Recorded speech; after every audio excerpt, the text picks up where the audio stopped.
right, good evening, everybody. I'd like to welcome you to the Nantasket Beach Lecture Series.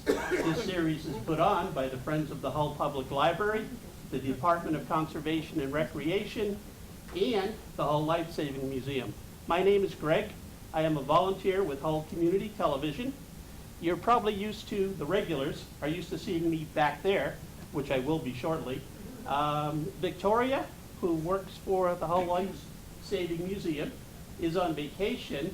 And if you were with us last month, you saw that Jessica looked about my size, only better. Well, she had her baby. So I don't know the details yet, but she had the baby. So she's not here tonight.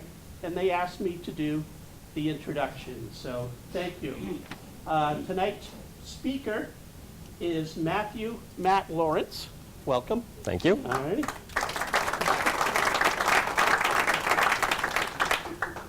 Matt is discussing the topic exploring the shipwrecks of Stellwagen Bank National Marine Sanctuary. And I'll read a little bio here for Matt. Matt is a maritime archaeologist working for the Stellwagen Bank National Marine Sanctuary, which is headquartered in Scituate, Massachusetts.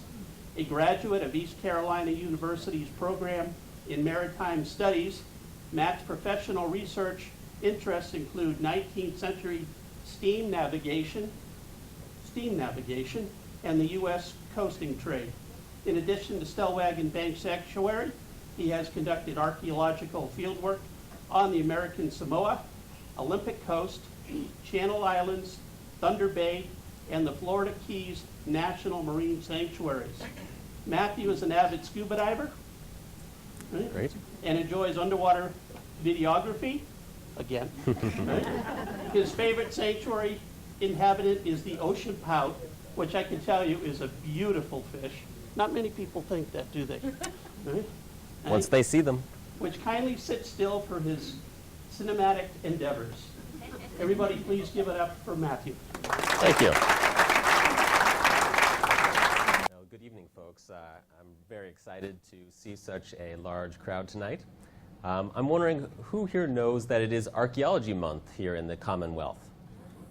Good. I'm glad to see a few folks have, but it's nice, you know, the news has been covering a dig going on Boston Common, so there's some more of that kind of percolating out there. But in general, people oftentimes forget about their archaeological heritage. It's easy to see a historic building, but oftentimes harder to, you know, notice an archaeological site, and even harder in many cases to visit a shipwreck. So who here is a diver in the audience? Got a few divers? Fantastic. So you've been able to visit some of these sorts of things personally. It's an amazing experience, but it's pretty cold to do that up here in Massachusetts, where the water can be, you know, 45 degrees even in the middle of the summer. So I'd like to take you on a little tour of the shipwrecks in the Stellwagen Bank National Marine Sanctuary.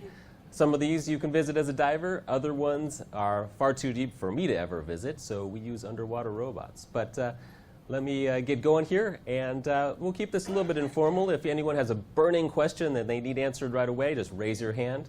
Otherwise, we'll take questions at the end when there should be plenty of time. So thank you, and we'll get going. Stellwagen Bank National Marine Sanctuary is New England's only national marine sanctuary, designated by Congress in 1992. This 842 square mile area between Cape Cod and Cape Ann was really most known for the whales that come up here and visit in the summertime. Who here has visited the Stellwagen Bank National Marine Sanctuary? Ah, that is fantastic. Mostly going out on a whale watch trip or maybe fishing, I hope. Well, those fantastic whales are really what got people's attention, and one of the reasons why the sanctuary was designated by Congress. But it wasn't really until a decade after the sanctuary's designation in '92 that people really began to appreciate the maritime heritage that now lies on the seafloor in the Stellwagen Bank Sanctuary. So I'll be mentioning a few places as we go along, and we just give you a little bit of tour of some of those places. Of course, the main feature in the sanctuary, Stellwagen Bank proper here, is this large glacially deposited sandbank stretching mostly across the mouth of the bay. The top of it is about 100 to 110 feet deep. And the very shallowest portion of the sanctuary is down here at the southwest corner, about 65 feet deep. And so when you go out on whale watches, most of the time you're going to visit Stellwagen Bank, either the northwest corner here or the southwest corner right there. So that's where you probably went and visited. Now, it drops off considerably north of the bank. In these deep, muddy basins here, we have depths that get down to almost 600 feet deep. And it's because of this rapidly rising topography here that the whales come to this area. All of the deep nutrients are brought up into the sunlit zone by currents, creating a phytoplankton bloom that starts the whole food chain from the smallest little microorganisms up to the great whales. So it's really this dynamic topography that creates the amazing life that's in the Stellwagen Bank National Marine Sanctuary. The Stellwagen Bank National Marine Sanctuary is one of 14 special places in the National Marine Sanctuary system, all the way here in the northeast, down south towards the very first National Marine Sanctuary that was designated in 1975 around the remains of the ironclad warship USS Monitor. The very first vessel equipped with a rotating gun turret sank off of the North Carolina Capes in 1862. Very, very important vessel to maritime history. Indeed, portions of the Monitor have been archaeologically investigated and recovered and now are available to be seen at the Mariners Museum in Newport News, Virginia. I would highly recommend a trip there if you ever get a chance. Across the Pacific, the entire west coast is dotted with sanctuaries, from the Olympic coast at the Olympic Peninsula down through the California coast down to the Channel Islands and out across the Pacific to the Papahanaumokuakea Marine National Monument, one of the very largest marine protected areas in the world, somewhere around 130,000 square miles of ocean, coral reef, and seafloor. And way out in the Pacific, the National Marine Sanctuary of American Samoa initially was just Whangateli Bay, a small coral bay on the main island. It is now spread to encompass a number of islands in American Samoa, and it's really a fantastic place as well. So as I mentioned, the Monitor National Marine Sanctuary was the very first, and folks initially thought the National Marine Sanctuary Act, which created this system, was going to be there to protect natural habitats. However, the find of this vessel in the early 1970s made people think, aha, we have a new tool to protect some of the most important things to our history. And so that became the very first National Marine Sanctuary.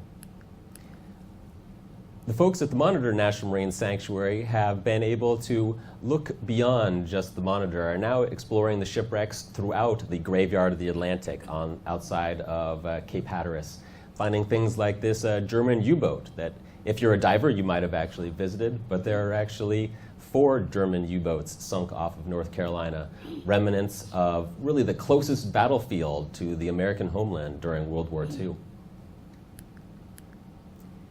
In the Great Lakes, at the Thunder Bay National Marine Sanctuary, the cold fresh water has preserved vessels tremendously intact. This vessel is a 3-masted schooner. Its masts are still standing, and its grain cargo was sampled and still determined to be the wheat that it was recorded to be. Just amazing preservation in that environment. And the archaeologists have a field day being able to swim the decks of these vessels and document them. Out in the Pacific at the Papahanaumokuakea, we actually have remnants of New England maritime history. Whale ships have wrecked on those far-reaching atolls on their way to the Japan grounds. And here are a number of archaeologists documenting the wreck site of a whale ship. You can see the large cauldrons right here that were used to boil down the blubber from the whales. And the Florida Keys National Marine Sanctuary, probably the National Marine Sanctuary with the greatest number of shipwrecks. Probably well over 1,000 vessels have come to grief on those fringing coral reefs that dot the Florida Channel there. And I've been very fortunate to be able to participate in archaeological research down there. It gives me a chance to warm up, take my dry suit off, and spend some time at only 20 feet doing archaeological documentation with actually a group of volunteers who come down and help out with the work. So the sanctuary's mission is to conserve, protect, and enhance the biodiversity, ecological integrity, and cultural legacy of the sanctuary while facilitating uses compatible with resource protection. So this is our touchstone. This is what we think of about how we should be managing this place, how we should be the stewards of this place for the American public. And it can be a challenging thing to do. You know, we need to look at the activities that are going on and try to determine how they're compatible with that goal of resource protection. And currently, most of our research is focused along three main avenues. We have marine mammal protection, maritime heritage management, and biodiversity conservation. So we don't have scientists currently working on water quality or geology or oceanography. Most of the folks on our staff are focused primarily on these three avenues. So the reason why we do this work in the terms of archaeology relates to the sanctuary's mandate through two acts. The National Marine Sanctuaries Act, which creates the National Marine Sanctuaries, specifies that we need to abide by another federal law, the National Historic Preservation Act. This is one of the most important acts in regards to historic preservation when it comes to the federal government. It's not something that necessarily applies to the average citizen, but it directs how the federal government needs to be protecting these resources for the American people. We need to go out and find the archaeological sites on the lands that we manage. We need to assess them and determine if they're potentially eligible for the National Register of Historic Places. I'm sure you all have seen the bronze plaques on buildings saying that this is a significant or historic site. Well, the National Register is this nation's list of the most important properties to our American heritage. And so when we find shipwrecks, we have to determine whether they can be put on this list as well. We also have a process of protecting these vessels so that they're available for current and future generations. We have an elaborate management plan that's available on our website if anyone so chooses to download a 300-page document that specifies how we do our work. But it's actually a community-based process involving an advisory council that basically a citizens group that advises the sanctuary on how it should best manage that area. And of course, we have to bring this information to the public, interpreting these resources, because although we have a few divers in the audience, most folks are not going to have the chance to get out and visit these archaeological sites. And it's fantastic that so many of you have actually been able to visit the Stellwagen Bank Sanctuary and see the amazing birds and whales and fish. Now, in my job, it primarily follows these different avenues. Where possible, I conduct historical research to learn about the history of the Stellwagen Bank National Marine Sanctuary, to learn where there might be shipwrecks, what went on there over the past several thousand years even. When we have the ability, we get out on the water and conduct remote sensing surveys using sonar and magnetometers, basically mapping the seafloor, trying to find these submerged archaeological sites.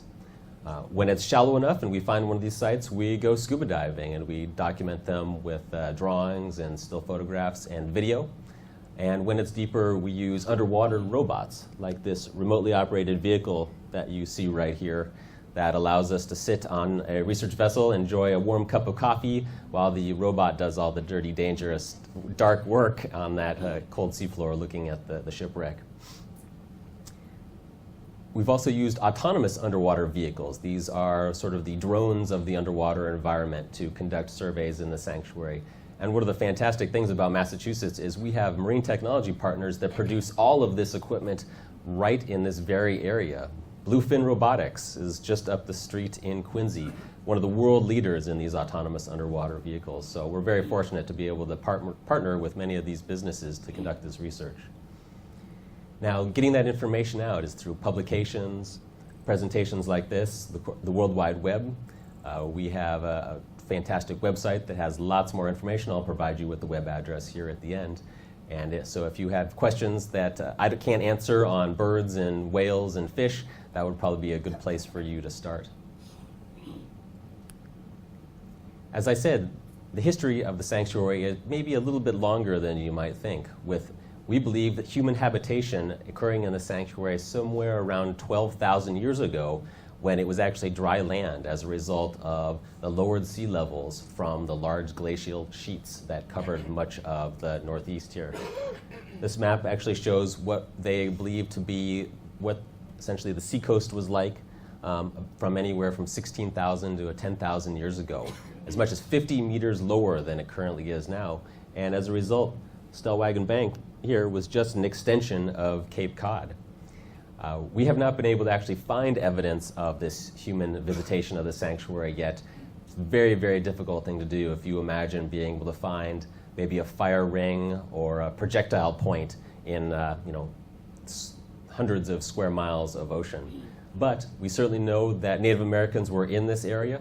One of the oldest Native American sites in the Northeast was up here on the North Shore at Bull Brook, where they found remains that were as much as 10,000 years old. And archaeologists hypothesize that those folks might have actually been going out into the northern part of the sanctuary and hunting caribou on these coastal areas right here. So it's a pretty interesting research avenue that we're putting some effort into trying to find this evidence so that we can tell the full story of the first visitors to the Stellwagen Bank National Marine Sanctuary.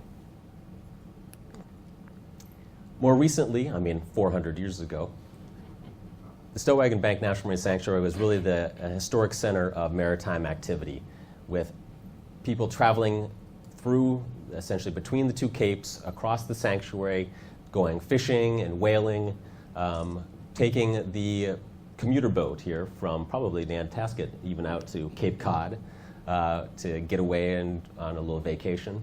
All of this activity was passing through the sanctuary for hundreds of years. And although we don't have anything to run into out in the sanctuary, if our shallowest depth is 65 feet, the sheer number of storms, the sheer quantity of traffic with all these vessels passing in and out led to many collisions. You have fires and other sorts of maritime mishaps that have led to what we believe to be hundreds of shipwrecks lying on the sanctuary seafloor. So our research to date has been able to locate 47 historic shipwrecks. And so there's quite a lot more to do, as we've only surveyed about 15% of the sanctuary seafloor with enough resolution to find those wrecks. Sanctuary maritime heritage research really got off the ground right around 2002, when we were fortunate enough to get information from two maritime researchers, John Fish and Arnie Carr, who had spent the decade of the 1980s looking for the steamship Portland, probably New England's most famous shipwreck. These gentlemen had found what they believed to be the site in 1989, and by 2002 they deemed the management to be advanced enough in the sanctuary that they turned over the coordinates for their site to the sanctuary, and then we mounted the first expedition to go visit the site and in fact confirm that they had found the steamship.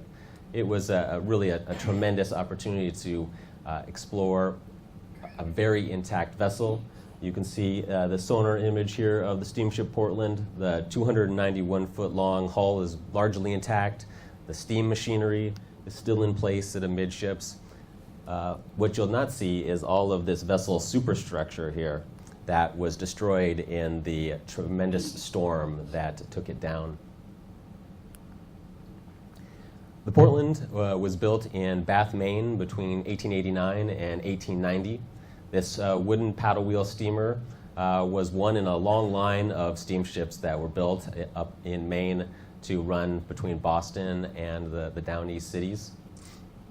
Get a sense for just the scale of this vessel. It was considered to be the most nicely appointed vessel running on this route.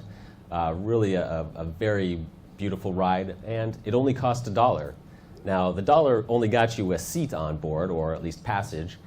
It did not get you a warm meal, a nice bed, or any of those other things that cost. But it was better than the alternative, which was sitting in a carriage on the railway, bumping along all night long to get up to Portland from Boston. You could get there faster by rail, but it might involve a transfer, and it was not nearly as nice as getting on board the Portland, having a nice meal, maybe having a shave, listening to some music, and then arriving rested to continue your voyage the following day. Now, it's a little hard to think of nowadays when we just jump on 95 and we're, up the coast in just a couple hours, but And it's really hasn't been all that long, honestly, since this was the best way to travel. Unfortunately for the Portland, all of that came due in November of 1898 when the steamship departed Boston into what is considered really one of those perfect storm scenarios where several weather systems came together and as a result created this huge gale. Winds were recorded at over 100 miles per hour before the instruments blew away up at the Blue Hills Observatory. Waves were 20 and 30 feet high. The destruction up and down the South Shore was tremendous. It opened a new mouth on the North River. Really a horrific storm. And the Portland was out there battling those wind and waves for over 12 hours. Really tremendous. Now, Captain Hollis Blanchard here gets a real bad rap for essentially taking the steamship out into that storm. But you have to say that no one had seen a storm like this in probably a generation. It wasn't since about the 1860s that a similar storm had blown up and created such damage to maritime traffic. So I don't think he quite knew what he was getting into, and he thought he had a very capable vessel. His seamanship kept that vessel out in what's now the sanctuary for 12 hours, battling the wind and waves until ultimately, as you get a sense for that little video there, it was swamped probably by repeated battering by those massive waves, and it went to the bottom. And we know basically the time of its demise from the watches that were found on some of the bodies that washed ashore on the Outer Cape beaches. How many people died on that one? So the Portland was carrying almost 200 passengers and crew, somewhere around 192 to 193 people, and everyone perished. There were no survivors. Only about 38 bodies ever washed ashore on the Outer Cape beaches. And the real tragedy of it is it's not been until about the 20th century that people have had a good sense for just how many people perished. There was no passenger list left ashore. And so really there was no idea to properly count the number of people. And it's only been through historical research that a good estimate at the number of passengers and crew perished. So you get a sense for some of the material that washed up on the Outer Cape beaches. All of that vessel's superstructure was basically blown off, battered off, and washed ashore on the beaches. And people said that you could essentially walk from one end of the Cape to the other on the Portland's wreckage, as well as the wreckage of several other vessels that went down in the storm out there. All told, throughout the Northeast, some 200 plus vessels were destroyed in the storm, from vessels that were grounded in harbors to others that were completely destroyed out in the open ocean. Really a tremendous storm, and known thereafter as the Portland Gale as a result of the really tremendous loss of life on the steamship Portland. And you said it was made of mostly wood or all of wood? The wood, an entirely wooden hull. It had quite a lot of iron strapping built into it to reinforce it, but the wooden hull. And as we visit the archaeological site here, you'll get a sense the wooden hull did actually quite a job holding up, but unfortunately that vessel's superstructure was more lightly built as a result, as a way to sort of keep the center of gravity lower, and that material is what was probably battered off in the storm, allowing water to flood in. Now, some of the folks who are on the Portland here, it's really a rare opportunity to get a sense for who exactly traveled on the steamship Portland, because no one really leaves nowadays a journal entry about, well, I got in the car and I drove up I-95 and I got into Portland. It was a pretty common occurrence to be able to take the steamship, and so we really don't know who was traveling on the vessel. Getting a sort of a snapshot of these people's lives is one of the things that this, this disaster allows us to do. So here's a cross-section of some of the passengers. Probably the most famous gentleman was the Honorable Elias Dudley Freeman of Yarmouth, Maine. He was returning home after a business trip to Boston, a 50-year-old attorney. He had graduated from Amherst College and was actually a Maine state senator who had served 2 terms in the legislature for Cumberland County. Quite a well-known man. He was married and had 2 daughters. So that's sort of the very top of the social ladder. In contrast, the next lady here, Miss Madge Ingraham, was an African-American servant who served for M.M. Bailey of Woods, Maine. She resided in Portland and had been south visiting her family down in Georgia and was returning home after that trip. Now there's somebody that we don't oftentimes see in the historical record. She is pretty much at the opposite end of that social scale, and this is one of those opportunities to peer into her life. One of her suitcases washed ashore and was recovered, and when it was opened up, they found basically an outfit for a young child in there. She had probably taken that south on her trip, likely to show her mother the quality of her sewing, because it wasn't her child, it was actually one of her employer's child. And so we get a sense for some of the things that were important to this woman, and really a look into her life. Fred H. Allen, next, was 28 years old, on his way to Portland, Maine, where he was actually from. He had been working in Philadelphia for a number of years and was the adopted son of Frank C. Allen, who was the superintendent of the Loom Picker Company. Also on board was Mr. Allen's brother, William Kennedy. Now, this is something where the public actually helped us considerably with this research. We would never have been able to connect these two men, but we learned that they were in fact brothers who had been split apart and adopted separately at birth. And so that's why they had separate names. But they had still had managed to reconnect and were traveling together. So really quite a tragedy. Closest to us here, Miss Eunice Augustus Wheeler was traveling with her sister, Mrs. George O. Chickering. They were headed to Portland to attend a friend's funeral, and she was from South Weymouth, Massachusetts here, so the person closest to us at this location. Many of the other folks were from Boston or Portland, returning to their families after holidays or the Thanksgiving break. Also, that other end of the social spectrum is the African-American crew on board the Portland. 19 of the, 63 crew members on board the ship were African-Americans belonging to Portland's Abyssinian Meeting House, which is this building here that's actually currently being restored in Portland. These folks were really the breadwinners in their family. They equaled 10% of the congregation of that church, and the loss of so many folks just fragmented that congregation. And by 1907, they were largely closed, and the church closed up shop in 1916. So the Portland African American community was really destroyed as a result of the loss of the steamship Portland. Folks like Mr. Alonzo Matthews was the Portland's chief steward. He was 30 years old, and he earned a really considerable wage, $70 a month, making him the highest paid African American working on the Portland. In contrast, Captain Hollis Blanchard made somewhere around $200 a month. Mrs. Carrie E. Harris was a stewardess on board the Portland, and she was related to Mr. Arthur A. Johnson, so more family members together on the ship. She was born in St. Mary's Bay, Nova Scotia, and she was only paid $20 a month. Francis E. Houston was Portland's second steward. He was 40 years old and earned a monthly wage of $32.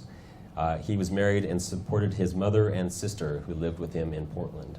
So again, we have the opportunity to look into these people's lives to learn, what it was like to take a trip on the Portland as well as what it was like to work on board the Portland. So as we investigate the site, we keep this historical information in mind and help use it to interpret the material that we're finding on the seafloor. You can see the vessel as built here, a side scan sonar image, and this is a profile now as she sits upright on the seafloor. All of that machinery is still intact amidships, but none of that superstructure is left. The blue features on the wreck are actually entangled fishing nets, which are one of the difficulties we have investigating this site. It makes it difficult to get into certain areas with the remotely operated vehicle. We don't want to tangle this, roughly $500,000 robot on the shipwreck, and we don't certainly want to damage the shipwreck in the process. Well, how about a little video tour so that you can see the Portland for your own eyes? Here we are at the bow, rising up to that main deck level. You'll see these two red lines here that project out from the camera. Those are scaling lasers. When they hit something, the two laser dots are 20 centimeters apart, about 8 inches. It helps us get an idea of scale. It's hard to figure out how big something is underwater when we're looking at it with these cameras. Here we are still at the bow. This is the steam windlass used to raise and lower the vessel's anchors. And just after this is this very interesting drum-shaped feature that actually transferred the motion of the steering wheel back through a series of chains to the rudder. Here you can see some of the really interesting marine life that now inhabits the ship, from cod and pollock to redfish. Here on the main deck is this large shaving mug, other sorts of basins, and even a fire hose. Yeah, the marine life really is an interesting counterpoint towards the tragedy that we think of as, sort of resident in this wreck. It's fully, made Portland a home. Here we rise up to the top of the boiler uptakes, and this is where the essentially the exhaust from the boilers would have connected up to the smokestacks. When was this taken? How long? This is a variety of video anywhere from 2003 to 2009, a number of different missions that we visited. How deep is it? So the wreck's over 300 feet down. Other artifacts that are lying just along the vessel's hull, some of the electric lighting fixtures you can see, as well as oil lamps. Now, Portland was outfitted with an electric generator in 1895, but they still kept some of the oil-burning lamps on board. And here we are in the pantry where you can see some of the dishware, fine china that people would have taken their tea on. Some of it's even still stacked. Here are some of the mooring bits, tied the vessel up in port. And here's an interesting anchor found on the main deck there. It's far too small to have been any sort of main anchor for the vessel, some sort of kedge anchor, or might have been for some sort of small boat. And heading aft, this is the auxiliary boiler. So to run all these fancy generators and provide steam heat and other things like that while the vessel was in a port, you had to have another source so that you weren't firing the main boilers all the time. And here's a cusk there, living in the steam escape pipe. That fish, or one like it, has been in that spot pretty much every year that we've ever visited the wreck. So he knows a good home when he sees it. Now, around the same time, and certainly part of the whole Portland transportation system, we have the New England coal trade operating to provide that essentially motive power for all of our industries and our transportation network here in New England. All of that coal had to come up the East Coast from the Chesapeake and be dropped off in Boston and Portland and Portsmouth. It was a very elaborate transportation network to supply that energy up here. Now think of the oil tankers and the train cars and other things that we have nowadays. All of this was shipped up largely on these very large multi-masted schooners. Two vessels emblematic of this trade are the Frank A. Palmer and the Louise McCreery. These two were heading across Massachusetts Bay in December of 1902. They had been stuck south of the Cape for about a week during bad weather and were trying to get their cargoes into Boston to relieve a coal famine that was basically shutting the whole city down. That week of December 1902 is one of the coldest on record that I think I've ever been able to find. So you can imagine that people were going through their coal supplies pretty quickly. Well, as the two vessels were essentially racing across Massachusetts Bay, the first ship to be in port would be the first that could unload the quickest and could then return south for another trip. And so it was less about the prestige of getting into port first and more about the economics of the situation. Unfortunately, the Louise McCreery's mate, this 5-masted vessel right here, misjudged the closure speed as the two vessels were coming across the bay and sailed his vessel right into the Frank A. Palmer's bow. So here we have the Louise McCreery, and this is the Frank A. Palmer. The Frank A. Palmer had the right-of-way at the time. It had the wind direction that meant that it was the one that did not have to give way, but I think the Louise Bercy's mate felt that he could basically pass across its bow, and unfortunately it was not the case. Now, it's very easy to blame him. He did not survive the collision and the resulting sinking of these two vessels. So of the 21 men who were on both of these vessels, let's see, 6 of them died pretty much immediately as the two vessels sank within 5 minutes. The remaining 15 sailors scrambled into the Frank Palmer's longboat and then drifted around and out of Massachusetts Bay in 4 nights of freezing December weather. Really horrific. And now these folks had no opportunity to get any clothes, to get any water, to get any food, and several of them were actually pulled from the water and into that longboat.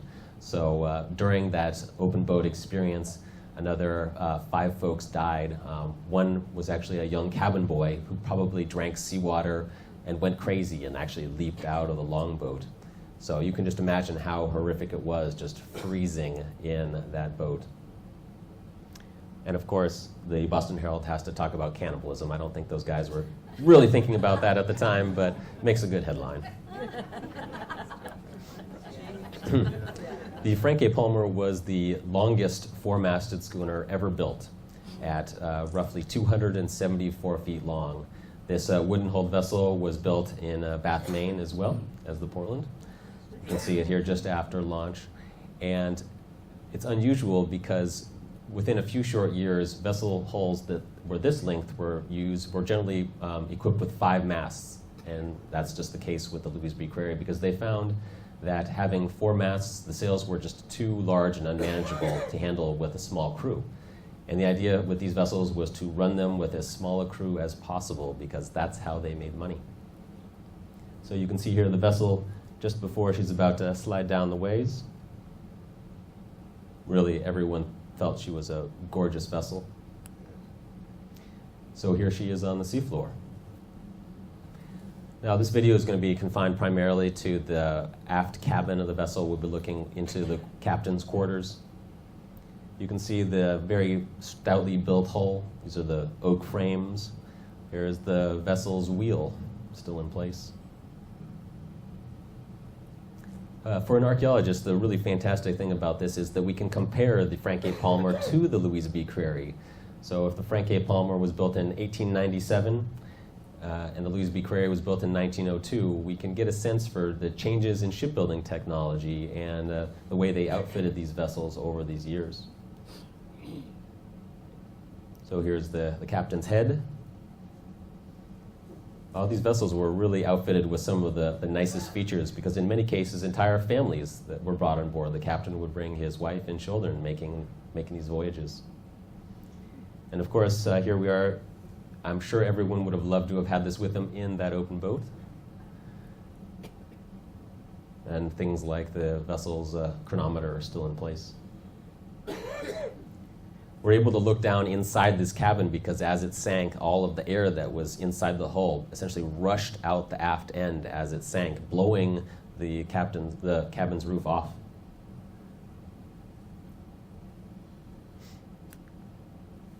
Yeah, so here, in contrast, the Louise Bercy, built in 1900.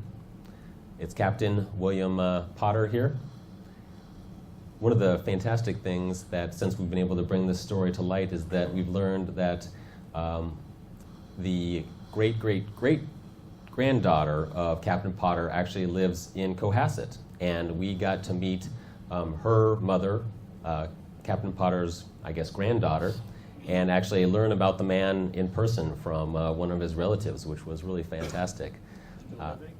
Unfortunately, she passed away just a few years ago, but Captain Potter got religion, let me tell you, after this incident. He became a very, very religious man afterwards. You can imagine after having a sort of small boat experience like that. But he did not leave the sea. He captained other vessels, and his family was actually from the Orient, Long Island. But contrasting these vessels, we can see some of the machinery that was installed on the Louise Bercy right here. These are things that the Frank A. Palmer was not outfitted with. So in just a few short years, they started installing these particular apparatuses to help sail these vessels better with smaller crews. So here we'll take a visit to the Louise Bercy. Now we're at the bow of the vessel here. Some of the marine life, as well as some of the fishing nets that are entangled on it.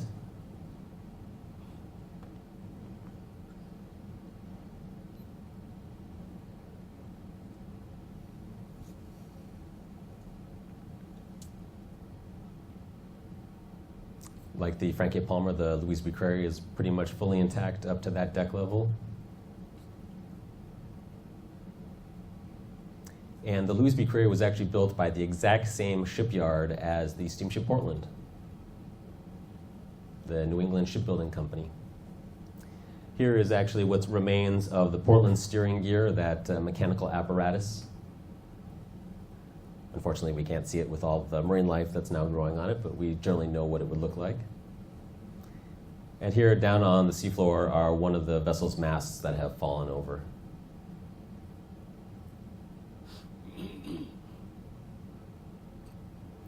If you have never visited the Maine Maritime Museum, I would highly recommend a visit to that institution.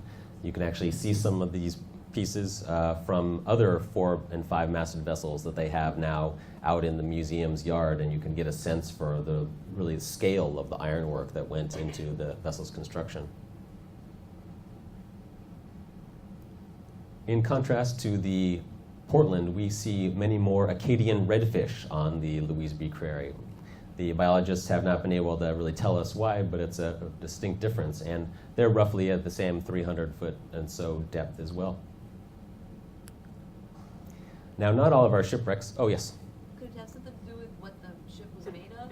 Well, they're all wooden vessels, built largely with the same types of wood. Maybe a slight difference in the depth, but it's not clear exactly why that's the case. Yeah. So as I was saying, not all of our vessels are so easily identified. You know, the steamship Portland, upright on the bottom, so intact. The 2 schooners collided. There's not many other vessels like that out there. In contrast, this vessel on the southern end of Stellwagen Bank in 80 feet of water is just the lower hull remains. You see wooden ribs sticking out of the sand. It did have a large steam windlass that you see right here, starting to give us a clue for the date range. And so we look at these clues and try to match them to the historical record to learn, to basically get an idea of what this vessel might be so we can begin to attach a history to it.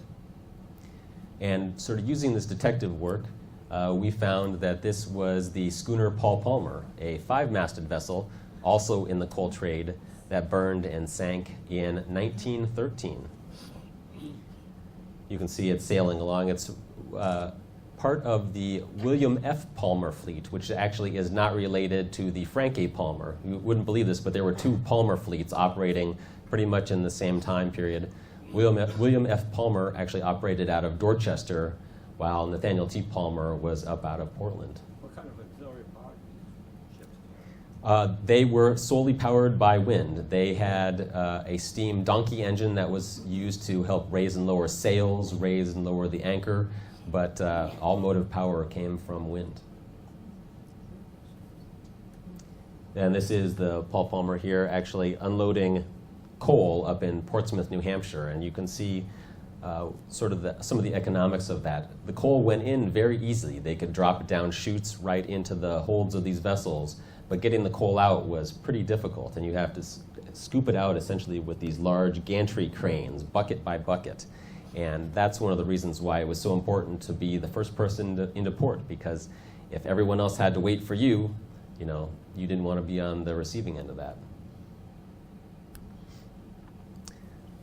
So ultimately, Paul Palmer caught fire and sank off of Cape Cod in 1913. The vessel had left port just a couple days earlier on Friday the 13th, 1913. And when that was reported in the news and they talked to all the old salts along the waterfront, everyone said, well, of course, you never leave port on a Friday. That's just bad. But Friday the 13th, 1913, we knew something was going to happen to that vessel.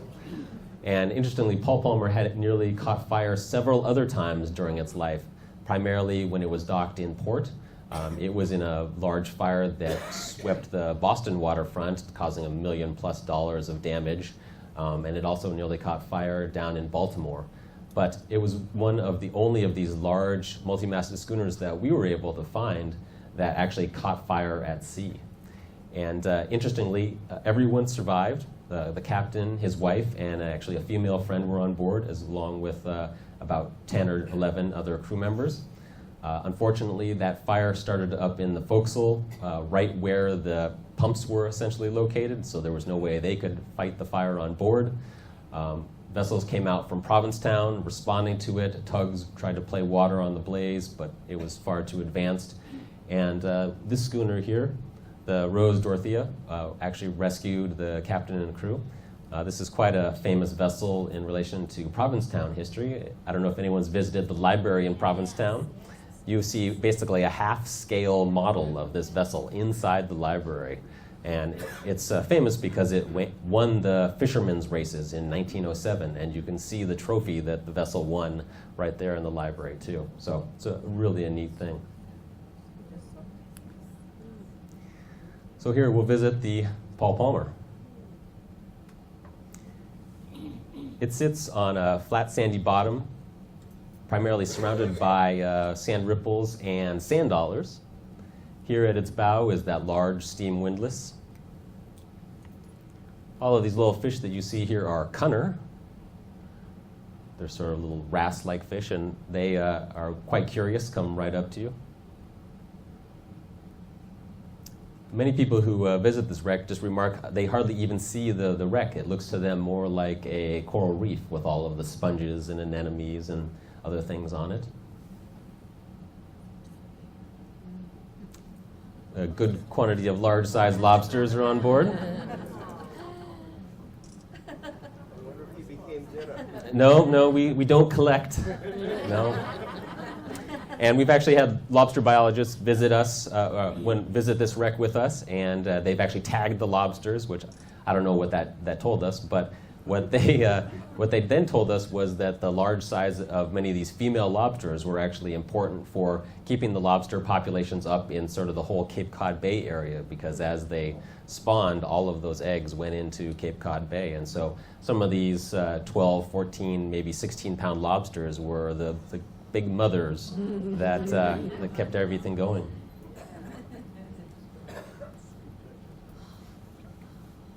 The lobsters particularly like hiding out between the vessel's ribs there, all the little crevices.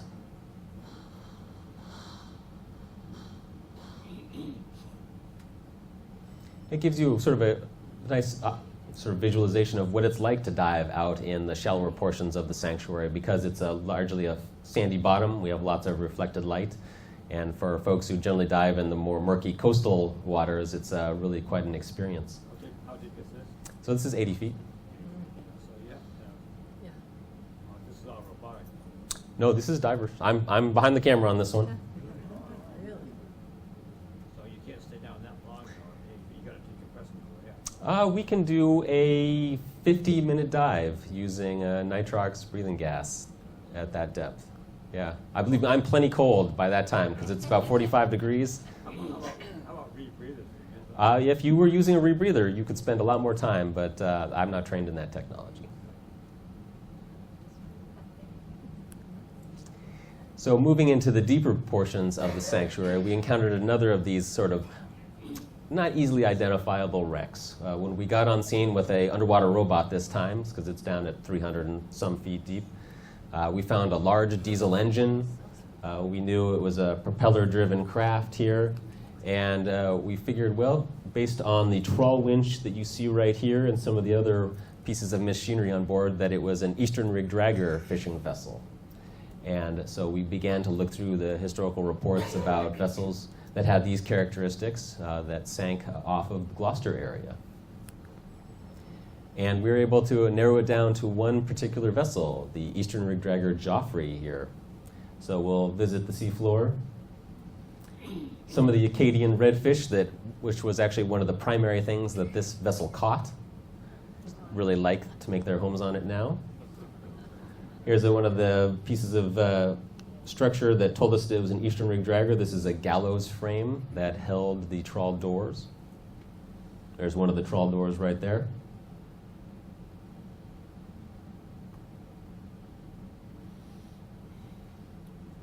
So the hull was it was pretty low to the bottom at this, with just maybe 3, maybe 4 feet projecting out of the mud. Unfortunately, it also has suffered impacts from other fishing vessels running into it, hooking their nets on it. This is a more modern net. There's the vessel's trawl winch.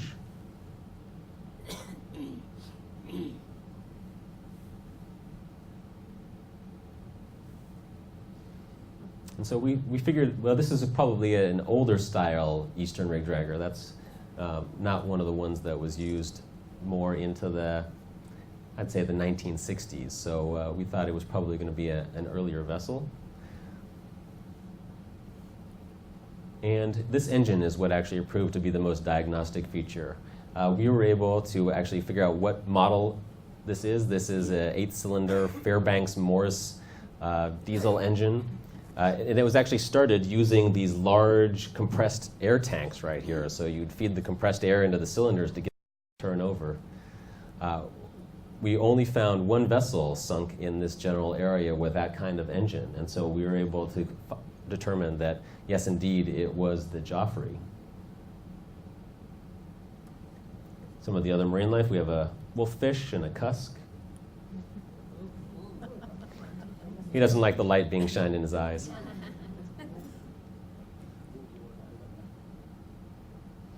So the Joffrey actually started out life as an auxiliary fishing schooner, one of those Grand Banks type vessels. It was built in 1918 up in Essex.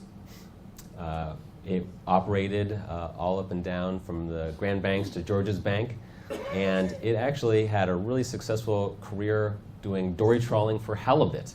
And in the 1920s, some years it actually landed more halibut than any other vessel in the fleet. So it's hard to even think of a halibut out here. We have relatively few of them now, but back in the 1920s, there were a tremendous quantity to be caught. And because of its fishing record and because it was a good sailor, it was actually considered for the fishermen's races that were going on in the 1920s. Unfortunately, it was not chosen. But you can see the vessel early on here as a schooner, and then 1939, it was converted to a eastern rig dragger, towing a net, primarily to go after these Acadian redfish that you see piled up on the deck right here. During the 1940s, the need for proteins, particularly to support the war effort, led to really a directed fishery going after these little fish, and there was a tremendous boom in their catch during the 1940s. Ultimately led to sort of a crash in the early 1950s when populations dropped so low. But this is that engine right here, and the Maine Maritime Museum is occasionally visited by a vessel called the Sherman's Wicker, which is a schooner that has this exact same engine. It was one of the ways that we were able to compare the engine that we have on the seafloor to one that's still in a historic vessel to really determine that we had found the Joffrey.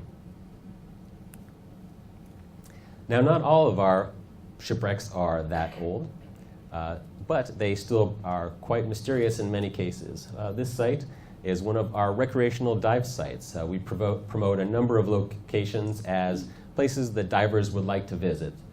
They're all generally on top of Stellwagen Bank, anywhere in the 100-foot range. And this vessel we call the Unidentified Trawler because we have no idea what vessel it is. So even though it probably sank in the late 1970s, 1980s, we cannot figure out. And so I'm hoping someday when I give this presentation, somebody will say, hey, I know what that vessel is. How deep is it? So this is at 100 feet. It's right on top of Stellwagen Bank, basically right in the middle of the shipping lanes. It's got a very unusual pilot house that's still upright up on the floor. And the rest of the hull is basically broken into pieces and scattered all around it. But it makes for a really fantastic dive with lots of really interesting marine life to be seen. In the past couple of years, they've been as many as 4 wolffish living under different parts of the wreckage to visit. Schools of cod and pollock swimming around, of course, lobsters. As you mentioned, rebreathers. So I'm diving over here in the red suit without a rebreather, so I'm blowing bubbles. whereas my friends over here are diving there with rebreathers, which recycles their breathing gas, allows them to stay down longer. Decompress on the way up. Well, they still have to decompress, but they have a more optimized breathing mixture, and they have basically as much gas as they need, so they can spend more time underwater. And so you can't stay down as long because you need to have that air left for decompression. That's right. Well, something like that. Another of these famous New England trades is the Granite Trade here. So we're talking all of these bulk commodities that were most of the traffic that was in and out of New England. And this is one of the things that we could produce quite a lot of. We could produce a lot of fish, granite, and timber in many cases. And so we were able to parlay those commodities into all that we have now. Every rocky headland made an ideal location to take on granite because the problem with granite was transporting it. If you could get it on board the ship, basically the sooner the better, because it was such a heavy cargo that the only way to economically move it before the sort of railroads were fully dispersed throughout New England was by ship. And so you have a granite trade going on anywhere from the very early 1800s through the 20th century here. Granite quarrying in this area was primarily focused around the Quincy area, the Quincy quarries, which are so famous, and up on Cape Ann, but throughout Maine as well, anywhere those rocky headlands met the coast in a convenient quarry location was a good place to load a granite cargo. Now we found a shipwreck with one of these cargoes on the seafloor here. We found a large pile of granite pavers. These are the essentially street paving blocks that you find on many places throughout Boston and in streets throughout the Northeast.